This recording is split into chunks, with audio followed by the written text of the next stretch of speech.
أما بعد فأعوذ بالله من الشيطان الرجيم بسم الله الرحمن الرحيم واصبر نفسك مع الذين يدعون ربهم بالغداة والعشي يريدون وجهه سبحان ربك رب العزة عما يصفون وسلام على المرسلين والحمد لله رب العالمين. درود شریف پڑھ لیجیے. اللهم صل على سيدنا محمد وعلى آل سيدنا محمد وبارك وسلم. اللهم صل على سيدنا محمد وعلى آل سيدنا محمد وبارك وسلم. اسٹیج پر تشریف فرما معزز و محترم علماء کرام، مشائخ اعظام، ثنا خوان حضرات،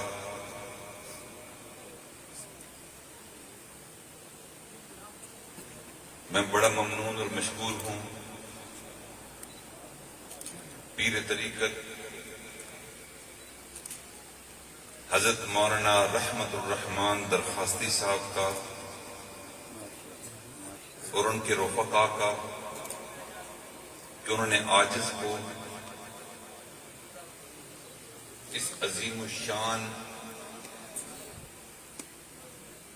ابراہیم خلیل اللہ علیہ السلام کے نام سے موسوم کانفرنس اور نقشبندی اجتماع میں شرکت کی دعوت دی. اسٹیج پر تشریف فرما ہے حضرت مولانا اسد درخواستی صاحب جو امیر ہیں جمعیت علماء اسلام جنوبی پنجاب کے، برادر عزیز حضرت مولانا عتیق الرحمان ارشد صاحب جنرل سیکرٹری جمعیت علماء اسلام جنوبی پنجاب، حضرت مولانا عبدالصمد درخواستی،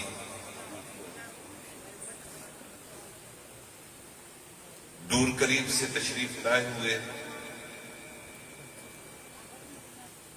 حضرت درخواستی رحمت اللہ علیہ کے صحبت یافتوں، مجھے یہاں آ کر بڑی راحت اور اطمینان ہوا کہ جس گلشن کو حضرت مولانا سیف الرحمان درخواستی رحمت اللہ علیہ نے آباد کیا تھا، جس کی بنیاد آپ نے ڈالی تھی،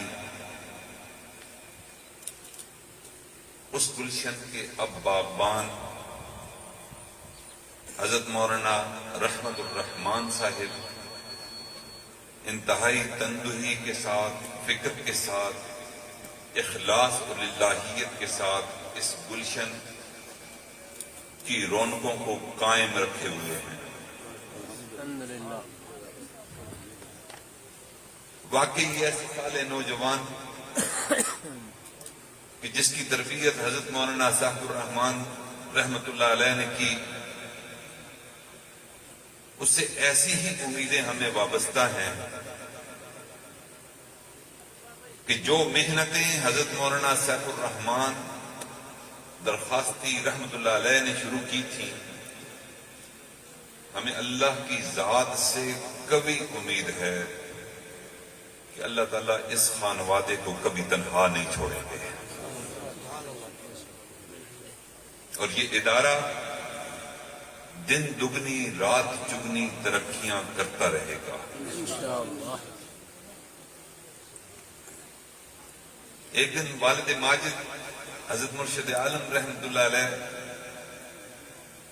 سے ملنے کے لیے چند علماء تشریف لائے. ایک عالم نے عرض کی کہ حضرت آپ دعا فرما دیجئے کہ ہمارا ادارہ دن دگنی رات چگنی ترقی کرے. تو ابا جی رحمت اللہ کہنے لگے کہ بیٹا بات تو محاورہ تو یوں ہی ہے لیکن اس محاورے کی گہرائی میں بھی کبھی گئے ہو؟ وہ عالم خاموش حضرت آپ ہی ارشاد فرما دیں. ابا جی فرمانے لگے کہ اللہ نے دن کو کام کے لیے بنایا ہے، رات کو آرام کے لیے بنایا ہے. سبحان لیکن جو بندہ یہ چاہتا ہے کہ اس کی زندگی میں فلاح آئے، کامیابیاں آئے، وہ دن کو کام بھلے جس طرح بھی کرے، تھوڑا کرے بہت کرے، لیکن رات کو جب تہجد کے وقت مصلی بچھا کر بیٹھے گا، اس کو کہتے ہیں رات چگنی ترقی. رات کے پچھلے پہر جب راز و نیاز کی باتیں ہوتی ہیں، رب ہوتا ہے اور بندہ ہوتا ہے، اس حالت میں مانگی ہوئی دعائیں اللہ تعالیٰ رد نہیں فرمایا کرتے. اور یہ تو خاندان سارا اولیاء اللہ کا خاندان ہے. حضرت مولانا عبداللہ درخواستی رحمۃ اللہ علیہ اور ان کا پورا خاندان، اللہ تعالیٰ حضرت کے فیض کو قیامت تک ان کے آنے والی نسلوں میں جاری ساری فرمائے.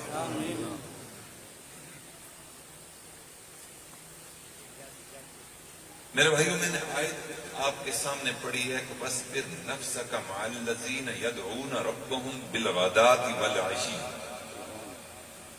اس آیت مبارکہ میں اللہ تعالیٰ اپنے محبوب سے کچھ بات کہہ رہا ہے کہ محبوبہ، تم اپنے آپ کو روکے رکھ، اپنے آپ کو وابستہ رکھ، اپنے آپ کو نتھی رکھ ان لوگوں کے ساتھ جو دن اور رات اللہ کے ذکر میں مصروف رہتے ہیں، اللہ کو پکارتے رہتے ہیں. کیا اللہ کو پکارنا دنیا کے لیے ہے، مادے کے لیے ہے؟ نہیں. اللہ کو پکارنا صرف اور صرف اس لیے ہے کہ یریدون وجہہ. یہ وہ لوگ جو دن رات اللہ کو پکارتے ہیں کسی منفعت کی لالچ میں نہیں، بلکہ اللہ کی رضا کے لیے. حدیث میں آتا ہے کہ جب یہ آیت کریمہ جبرائیل امین لے کر آئے تو نبی علیہ السلام اپنے حجرے سے فوراً باہر نکل پڑے. کیا دیکھتے ہیں کہ کونے میں چند ایک صحابی ہیں، خاموشی سے بیٹھے ہوئے ہیں. آقا سمجھ گئے کہ انہی کی طرف مجھے بھیجا گیا ہے.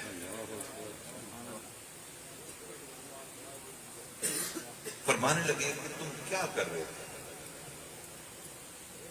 ان صحابہ نے عرض کیا کہ یا رسول اللہ صلی اللہ علیہ وسلم، ہم اللہ کو یاد کر رہے ہیں. نبی علیہ السلام نے ارشاد فرمایا کہ تم وہ خوش قسمت لوگ ہو جو اللہ کو یاد کرنے میں مصروف ہو. میں اندر اپنے حجرے میں تھا، جبریل امین آپ کی وجہ سے اللہ نے میری طرف بھیجا کہ جاؤ ان خوش نصیب لوگوں کے ساتھ جا کر بیٹھ جاؤ. اور واقعی شمع ہو پروانے نہ ہو، چاند ہو تارے نہ ہو تو مزہ نہیں آتا. جس طرح یہ محفل آج سجی ہے، علماء صلحاء ماشاءاللہ دائیں بائیں بیٹھے ہیں، کیا ہی محفل ہوگی، کیا ہی بزم ہوگی کہ جس بزم میں نبی علیہ السلام تشریف فرما ہوں اور صحابہ ان کے سامنے یوں بیٹھے ہوں. اللہ تعالیٰ بھی یہی بزم چاہتے تھے کہ حجرے سے محبوبہ نکل جا کر صحابہ کے درمیان بیٹھ. اور شاعر بھی کہتا ہے جیسے چاند سجا ہے تاروں سے،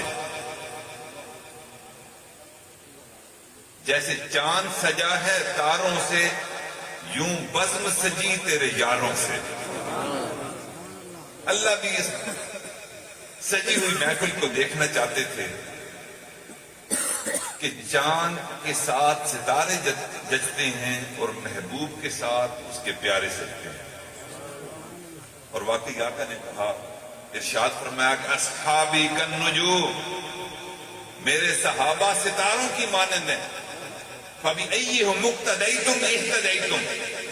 کسی ایک کا نام نہیں لیا کہ فلاں بڑا عالم، فلاں بڑا حافظ ہے، بڑا قاری ہے، فلاں بڑا زہد میں تقوی میں آگے نکلا ہوا ہے، فلاں بڑا میرا عاشق ہے. آقا نے عمومی بات فرمائی کہ تم اس گلدستے میں سے کوئی پھول بھی چن لو، ان ستاروں میں سے کوئی ایک ستارہ بھی چن لو. ستاروں کا کام ہوتا ہے رہنمائی کرنا، تم رہنما بن جاؤ. فَبِأَيِّهِمْ مُقْتَدَيْتُمْ اهْتَدَيْتُمْ. میرے بھائیو، ایسی یادگار مجلس تھی. نبی علیہ الصلوۃ والسلام بھی موجود، صحابہ بھی موجود تھے. اور اس بزم میں، اس مجلس میں نبی علیہ الصلوۃ والسلام نے ارشاد فرمایا کہ مجھے تمہاری دنیا میں سے 3 چیزیں پسند ہیں. تمہاری دنیا، اپنی دنیا نہیں کہا، تمہاری دنیا میں سے مجھے 3 چیزیں پسند ہیں. فرمایا پہلی چیز خوشبو مجھے اچھی لگتی ہے. خوشبو والا عقیدے کی بات بھی کر رہے تھے قاری عبدالجبار صاحب. یہ جو حیات النبی والا عقیدہ ہے، اس کو خوشبو والا عقیدہ بھی کہتے ہیں. اور ہمارا عقیدہ ہے کہ حضور نبی کریم صلی اللہ علیہ وسلم حیات ہیں. حضرت ابا جی رحمۃ اللہ علیہ تشریف لے گئے. مواج شریف پر جانے سے پہلے ریاض الجنہ میں تھوڑی دیر کے لیے مراقب ہو گئے کہ چلیں کچھ نور لے کر نبی علیہ الصلوۃ والسلام کی خدمت اقدس میں جاؤں گا. مراقب ہوئے، اونگ آ گئی، اور اس اونگ میں نبی علیہ الصلوۃ والسلام کی زیارت ہو گئی. عرض کرنے لگے کہ یا رسول اللہ صلی اللہ علیہ وسلم، یہ پوری دنیا سے آپ کے عشاق یہاں حاضر ہوتے ہیں، مواج شریف پر حاضری دیتے ہیں، صلاۃ و سلام پیش کرتے ہیں. آپ یہ فرمائیے کہ جو بھی صلاۃ و سلام پڑھا جاتا ہے کیا آپ اس کو سنتے ہیں؟ آقا نے ارشاد فرمایا کہ نہ میں صرف سنتا ہوں بلکہ جو سلام کہے اس کا جواب بھی دیا کرتا ہوں. اس کا جواب بھی دیا کرتا ہوں. لیکن ایک بات ہے، انہوں نے ارشاد فرمایا کہ سلام تو سارے کرنے آتے ہیں، سب کا سلام سنتا ہوں، لیکن جواب چند خوش نصیب لوگوں کو دیا کرتا ہوں جو اپنے چہرے کو میری سنت سے سجا کر لاتے ہیں. میں ان کے سلام کا جواب بھی دیا کرتا ہوں. جن کو حیا نہیں آتی، چہرے پر سنت نہیں ہوتی، میں ان کی طرف سے اپنے چہرے انور کو پھیر لیا کرتا ہوں. اس لیے میرے بھائیو، اپنی زندگی میں سنت کو لائیں. اپنا اوڑھنا بچھونا، کھانا پینا، نشست برخاست، زندگی کے معاملات، معیشت، معاشرت، معاملات، لوگوں کے ساتھ ملنا، یہ سارے کے سارے معاملات زندگی کے یہ سارے سنت کے مطابق بن جائیں. میرے بھائیو، اس سے بڑی اس دنیا کی کامیابی کوئی نہیں. تو حضور فرمانے لگے کہ مجھے خوشبو اچھی لگتی ہے، خوشبو اچھی لگتی ہے. پھر فرمانے لگے کہ نیک بیوی مجھے پسند ہے، نیک بیوی. اور تیسرے نمبر پر فرمایا کہ میری آنکھوں کی ٹھنڈک نماز ہے. تمہاری دنیا میں سے یہ 3 چیزیں مجھے پسند ہیں. اور آقا کی پسند کو دیکھیں، تینوں چیزوں میں تزکیہ جھلکتا ہے. قلب کی صفائی کا تقاضا اور محبت ظاہر ہوتی ہے. آپ خود دیکھیں کہ جو بندہ بھی خوشبو لگاتا ہے اس کا ظاہر سمجھ جاتا ہے. جو بھی خوشبو لگاتا ہے محفل پہ اچھے اثرات آتے ہیں، ظاہر سمجھ جاتا ہے. اور دوسری چیز آقا نے ارشاد فرمایا نیک بیوی. میرے بھائیوں، تنہائیوں میں اپنے خیالات کو پاک رکھنا، پاکیزہ رکھنا بڑی مشکل ہے. اللہ تعالیٰ جس کو نیک بیوی عطا کر دے اس کی تنہائیاں بھی پاک ہو جاتی ہیں. شیطان پھر اس کو نوالا نہیں بنا سکتا. اس کی تنہائیاں باحیا ہو جاتی ہیں، پاکیزہ ہو جاتی ہیں. شیطان ڈاکہ نہیں ڈال سکتا. نبی علیہ الصلوۃ والسلام نے سچ فرمایا کہ نیک بیوی بھی تزکیے کے لیے ضروری ہے. تیسری چیز آقا نے ارشاد فرمائی کہ میری آنکھوں کی ٹھنڈک تو نماز میں ہے. آپ خود دیکھ لیجئے کہ اللہ تعالیٰ قرآن پاک میں ارشاد فرماتے ہیں ان الصلاۃ تنہا عن الفحشاء والمنکر. یعنی جو بندہ بھی حضوری کے ساتھ ایسی نماز کی جیسے نبی علیہ السلام نے فرمایا کہ تم ایسی نماز پڑھو گویا تم اللہ کو دیکھ رہے ہو. کأنک ترا فإن لم تکن ترا فإنہ یراک. اگر یہ کیفیت نہیں پیدا ہوتی کہ تم اللہ کو دیکھ رہے ہو تو کم از کم یہ کیفیت تو آئے کہ اللہ ہمیں دیکھ رہا ہے. والد ماجد مرشد عالم رحمۃ اللہ علیہ کی مرشد اول تھے حضرت خواجہ فضل علی قریشی رحمۃ اللہ علیہ. آپ کے انتقال کے بعد حضرت ابا جی رحمۃ اللہ علیہ نے حضرت خواجہ عبد المالک صدیقی رحمۃ اللہ علیہ سے کہا خانے وال شریف والے. یہ ہمارے دو پیر خانے ہیں.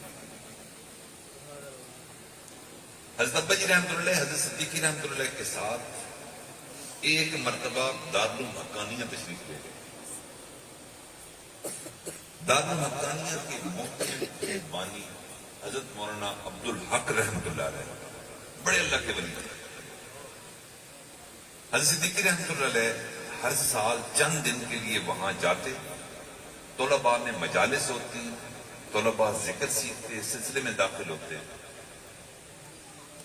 حضرت کا معمول تھا کہ حقانیہ کی جامع مسجد میں باجماعت نماز پڑھا کرتے تھے. ایک عالم تھے جو حضرت سے بیعت تھے، حقانیہ میں پڑھاتے تھے. اب وہ حضرت کے پیچھے پیچھے رہتے خدمت میں. انہوں نے ایک بات نوٹ کی.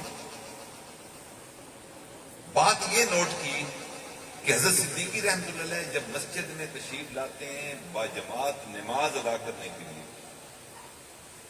تو تکبیر اولیٰ میں شامل نہیں ہوتے، توقف کرتے ہیں. امام صاحب جب تکبیر اولیٰ کہہ لیتے ہیں اس کے چند ثانیے کے بعد یہ نماز میں تکبیر کہہ کر شامل ہو جاتے ہیں. یہ بات کھٹکی. جو عالم تھے، جو پڑھاتے تھے، جو حضرت سے بیعت تھے، لیکن ادب کا تقاضا تھا کہ فوراً نہ پوچھی. تو ایک دن حضرت بیٹھے تھے حقانیہ میں اور حضرت کی طبیعت بھی خوشگوار تھی. تو وہ عالم جو حقانیہ کے مدرس تھے وہ حضرت سے کہنے لگے کہ حضرت اگر آپ اجازت دیں تو میں ایک سوال پوچھنا چاہتا ہوں. میری فہم میں اور عقل میں یہ بات نہیں آ رہی، اس میں کوئی حکمت تو ضرور ہوگی، لیکن آپ اگر ارشاد فرما دیں گے جواب تو میرا بھلا ہو جائے گا. اس نے اپنا جو شبہ تھا وہ پیش کیا کہ حضرت باقی سارے لوگ امام صاحب کے ساتھ نماز میں فوراً شامل ہو جاتے ہیں، آپ توقف کیوں کرتے ہیں؟ حضرت نے کہا نہیں، میں ڈھیلا ڈالا ہوں، نیت باندھ کے رہتا ہوں. بات یوں کرتے رہے. وہ سمجھ گیا کہ بات یہ نہیں ہے کوئی نکتے والی بات ہے، کوئی پوشیدہ بات ہے. اس نے اصرار کیا ادب کے ساتھ. تو حضرت کہنے لگے کہ مولوی صاحب اب اور کوئی بیٹھا بھی نہیں اور آپ ہی نے مجھ سے پوچھا، اس لیے میں یہ بتاتا ہوں کہ میرے رب نے مجھ پر فضل کیا ہوا ہے، جب بھی میں باجماعت نماز پڑھنے کے لیے نیت باندھنے لگتا ہوں، اللہ رب العزت بیت اللہ شریف کو میرے سامنے کر دیتے ہیں۔ جب تک مجھے بیت اللہ نظر نہیں آتا میں اس وقت تک نیت نہیں پاتا۔ واقعی ہماری بھی نماز ایسی نماز ہو جائے، حضوری والی نماز ہو جائے کہ گویا ہم اللہ کو دیکھ رہے ہیں۔ تو ایسی نماز نبی علیہ السلام نے فرمایا کہ میری آنکھوں کی ٹھنڈک ہے، اور اللہ تعالیٰ بھی فرماتے ہیں کہ ایسی نماز تمہیں فوش کاموں سے روکے گی، منکرات سے روکے گی۔ یہ جو اٹھک بیٹھک ہم نے لگائی ہوئی ہے، اللہ رب العزت کو اس کی ضرورت کوئی نہیں۔ حدیث پاک میں آتا ہے کہ کچھ نمازیں ایسی ہیں کہ جو فوراً عرش تک رسائی پا لیتی ہیں، کچھ نمازیں ایسی ہیں جو عرش سے بھی نیچے رہ جاتی ہیں، کچھ ساتویں آسمان پر، کچھ چھٹے پر، پانچویں پر، چوتھے پر، تیسرے پر، دوسرے پر۔ کچھ ایسی ہوتی ہیں کہ جو نماز ادا کرنے والے سے کے سر سے ایک بالشت بھی اوپر نہیں جاتی۔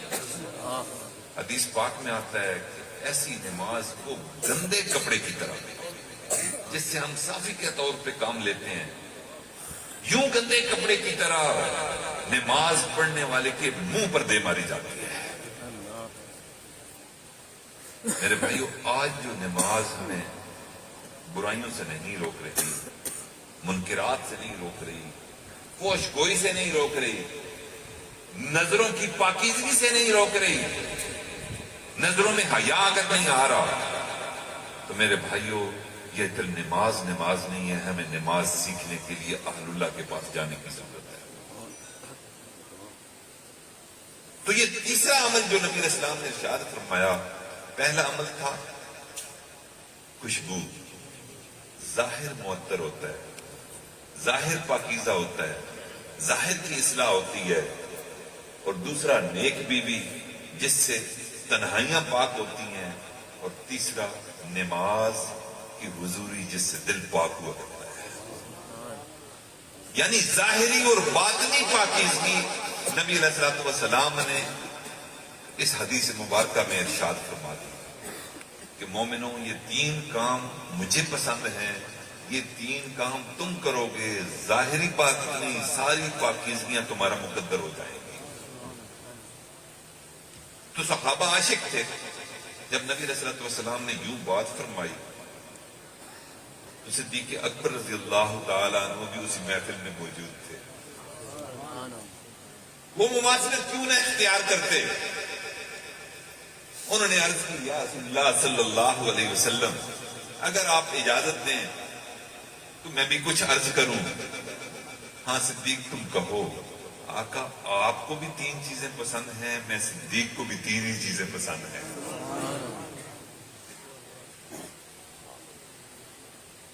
پہلی چیز جو مجھے پسند اور مرغوب ہے کہ آپ کا چہرہ ہو اور صدیق کی نظریں، میں آپ کو دیکھتا رہوں، دیکھ کر سیر نہ ہوں، ٹکٹکی لگا کر میں دیکھتا رہوں، اپنی آنکھوں کو سیراب کرتا رہوں۔ اور پھر دوسری چیز جو فرمائی کہ آقا میرا مال ہو اور میں آپ پر خرچ کرتا رہوں۔ اور تیسری چیز تاجدار ختم نبوت زندہ باد، مسلک اہل سنت والجماعت زندہ باد، شان صدیق اکبر زندہ باد۔ اور تیسری چیز حضرت صدیق اکبر رضی اللہ عنہ نے ارشاد فرمائی کہ میری بیٹی کا نکاح الحمدللہ میری خواہش تھی اور وہ آپ کے ساتھ ہو چکا ہے۔ تین چیزیں پسند فرمائی۔ اور واقعی صحابہ میں سے کچھ لوگ ایسے تھے کہ جو صبح کے وقت جاگتے تھے، تہجد کے وقت، تہجد ادا کرنے کے بعد آنکھیں بند ہیں، مسجد کی طرف چل پڑے، آنکھیں بند ہیں، اندازے سے مسجد نبی کی طرف جا رہے ہیں، مسجد نبی میں اندازے سے داخل ہوئے، داخل ہو کر اب یقین ہو گیا کہ میں ممبر کے سامنے ہوں، یقین ہو گیا کہ نبی علیہ الصلوۃ والسلام اس وقت محراب میں ہوں گے، اس وقت اپنی آنکھوں کو کھولتے تھے، یہ قسمیں انہوں نے اٹھا رکھی تھی کہ ہماری صبح اس صورت میں ہوگی جب نبی علیہ الصلوۃ والسلام کا دیدار ہوگا۔ اور واقعی یوسف علیہ السلام کو خواتین نے دیکھا تھا، انگلیاں کاٹ لی تھی، اور نبی علیہ السلام کو صحابہ نے دیکھیں اپنی سر کٹوا لیے تھے۔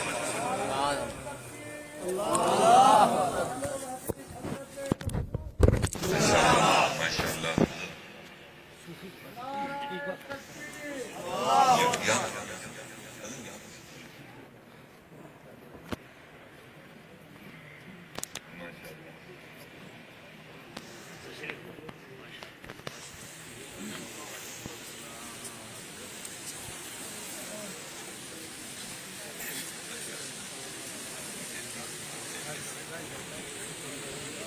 الحمدللہ ہماری اس محفل کو مزید روحانیت مل گئی کہ حضرت درخواستی رحمۃ اللہ علیہ کے عظیم نواسے حضرت مولانا مفتی حبیب الرحمان درخواستی دامت برکاتہ ہمارے درمیان تشریف لے آئے۔ اللہ تعالیٰ حضرت کا سایہ ہم پر تا دیر قائم رہے۔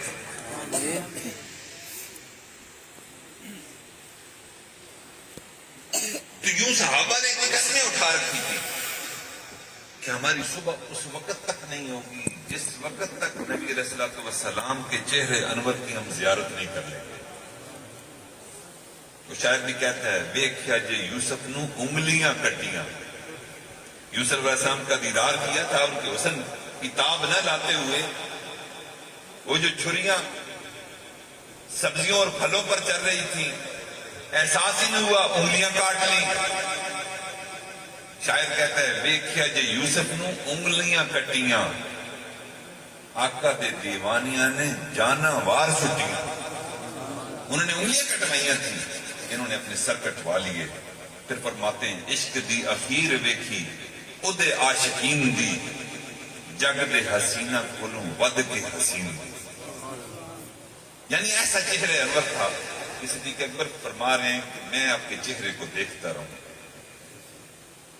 اور واقعی حدیث مبارکہ ہے، حضور نبی کریم صلی اللہ علیہ وسلم نے ارشاد فرمایا، مفہوم ہے کہ جس نے ایک مرتبہ محبت کی نظر سے میں محمد صلی اللہ علیہ وسلم کو دیکھ لیا، اس پر جہنم کی آگ حرام ہو گئی۔ دوسرا آپ نے ارشاد فرمایا کہ میرا مال ہو اور نبی علیہ الصلوۃ والسلام پر میں خرچ کرتا رہوں۔ ایک دفعہ صدیق اکبر رضی اللہ عنہ رو رہے تھے، آہو بکا کر رہے تھے، ہاتھ اٹھے ہوئے ہیں، دعا مانگتے جا رہے ہیں، آنکھوں سے آنسو بہ رہے ہیں۔ بیٹے نے پوچھا کہ بچے آپ کیوں رو رہے ہیں؟ میں اس لیے رو رہا ہوں کہ میں نے سنا ہے کہ اوپر والا ہاتھ افضل ہوتا ہے نیچے والے ہاتھ کی نسبت سے۔ میں نبی علیہ الصلوۃ والسلام کی خدمت میں جب اپنا مال پیش کروں گا، میرا ہاتھ اوپر ہوگا، میرے محبوب کا ہاتھ نیچے ہوگا۔ صدیق کو یہ گوارا نہیں کہ میرا ہاتھ اپنے محبوب کے ہاتھ سے اوپر ہو۔ میں یہ دعا مانگتا ہوں اللہ سے کہ یا اللہ، میرا سارا مال صدیق اکبر کا مال نبی علیہ الصلوۃ والسلام کا ہے، آقا کے دل میں ڈال دیجئے کہ جب انہیں مال کی ضرورت ہو وہ از خود صدیق اکبر کے مال کو لے لیا کرے۔ یوں عشق تھا، یعنی نبی علیہ الصلوۃ والسلام کے ہاتھ کو نیچے دیکھنا بھی گوارا نہیں تھا، ایسے عاشق تھے۔ عمر فاروق رضی اللہ تعالیٰ عنہ ایک مرتبہ نبی علیہ الصلوۃ والسلام نے جب جہاد کے لیے چندہ مانگا، امداد جہاد کے لیے مانگی، عمر فاروق رضی اللہ تعالیٰ عنہ نے سوچا کہ آج میں صدیق سے بازی لے جاؤں گا. بازی اس انداز میں کہ میں اپنے سارے مال کو آدھا کر لوں گا، جتنا راشن ہے آدھا کر لوں گا، جتنے روپے پڑے ہیں اس کو آدھا کر لوں گا، جتنے گھر کا ساز و سامان ہے آدھا کر لوں گا، آدھا اپنی ضرورت کے لیے رکھ لوں گا، آدھا نبی علیہ الصلوۃ والسلام کی خدمت میں لے جاؤں گا. یوں آج میں صدیق سے بازی لے جاؤں گا. چنانچہ آدھا مال لے کر نبی علیہ الصلوۃ والسلام کی خدمت اقدس میں حاضر ہوئے. نبی علیہ الصلوۃ والسلام نے دعائیں دی. تھوڑی دیر کے بعد صدیق اکبر تشریف لاتے ہیں. ڈھیر سارا مال اٹھایا ہوا ہے، آگے آقا کی خدمت میں پیش کیا. صدیق بتاؤ کتنا مال لائے ہو؟ اب عمر سن رہے ہیں. صدیق اکبر فرماتے ہیں کہ آقا اپنے گھر کا سارا مال آپ کے اعلان کے بعد میں سارے کا سارا مال لے کر حاضر ہو گیا ہوں. صدیق گھر میں کچھ چھوڑا؟ کہتے ہیں محبوبہ اللہ اور اس کے رسول کے نام کے علاوہ گھر میں کچھ نہیں چھوڑا. ایک سوئی تھی گھر میں پڑی ہوئی، اپنا لباس وہ بھی ہدیہ کر دیا، ٹاٹ کا لباس پہن لیا، اس سوئی کو بھی ہدیہ کر دیا، اور ٹاٹ کے لباس کو کانٹے کے ساتھ سی کر آقا کی خدمت میں پیش ہوئے. اپنے لباس بھی ہدیہ کر دیا. جبرائیل آئے، وہ بھی ٹاٹ کا لباس پہنے ہوئے. جبرائیل آج یہ تم نے لباس کیوں پہنا؟ یا رسول اللہ صلی اللہ علیہ وسلم صدیق کا ایثار اللہ کو اتنا پسند آیا کہ اللہ نے آج ساری نوری مخلوق کو کہہ دیا کہ تم بھی صدیق کی طرح سارے کے سارے ٹاٹ کا لباس پہن لو. میں جبریل امین بھی ٹاٹ کا لباس پہن کر آپ کی خدمت میں حاضر ہوں. کیا عظمت ہے!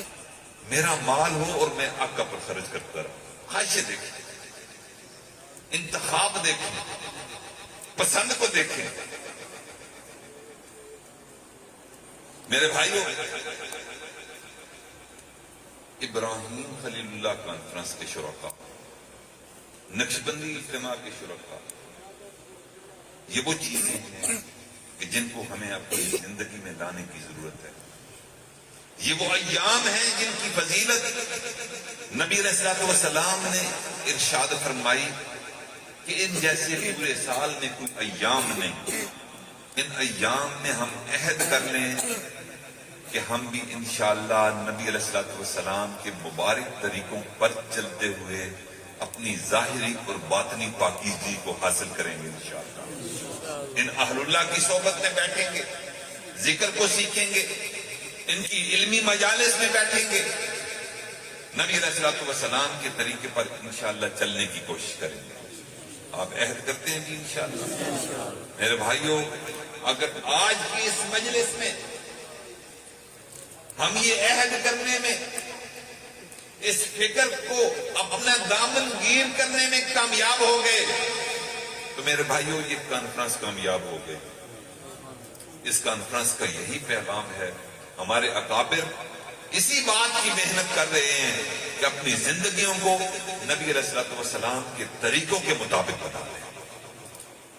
اللہ سے دعا ہے کہ اللہ تعالی ہم سب کو نبی علیہ الصلوۃ والسلام کی سنت کے مطابق اپنے چہروں کو سجانے کی توفیق عطا فرمائے. اپنے لباسوں کو نبی علیہ الصلوۃ والسلام جیسا لباس بنانے کی توفیق عطا فرمائے. چلنا پھرنا، اٹھنا بیٹھنا آقا کی مشابہت اختیار کر جائے. ہو سکتا ہے یہ مشابہت اللہ کو پسند آ جائے، اور یقیناً آتی ہے. اللہ تعالیٰ نے قرآن پاک میں بھی ارشاد فرما دیا، میرے محبوبہ آپ کہہ دیجئے ان کنتم تحبون اللہ فاتبعونی یحببکم اللہ. ہم مشابہت کس لیے اختیار کرتے ہیں؟ کہ اللہ کی محبت مل جائے. اللہ کہتے ہیں اگر آپ نے مشابہت میرے محبوب کی اختیار کر لی تو مجھے نہیں، میں تم سب سے محبت کرنا شروع کر دوں گا. واقعی واصل باللہ ہونے کے لیے نبی علیہ الصلوۃ والسلام کا سنت کا طریقہ ہی بہترین راستہ ہے۔ اللہ تعالیٰ سے دعا ہے کہ اللہ تعالیٰ ہمیں اس راستے پر چلنے کی توفیق عطا فرمائے۔ آج اس دعا گو ہے کہ حضرت دعوت درخواستی رحمۃ اللہ علیہ کے فیوزات کا امین یہ ادارہ، اللہ تعالیٰ اس کو دن دگنی رات چگنی ترقیاں عطا فرمائے۔ حضرت مولانا مفتی حبیب الرحمان درخواستی دامت برکاتہم کا سایہ اس خاندان پر تادیر قائم دائم رکھے، اور حضرت مولانا رحمت الرحمان درخواستی اور ان کے سب صاحبزادگان جو حضرت درخواستی رحمۃ اللہ کے ہیں، ان کے بھائی ہیں حضرت کے، اللہ تعالیٰ سب کو اپنے وقت کا ولی اور مقرب ترین بندہ بنائے۔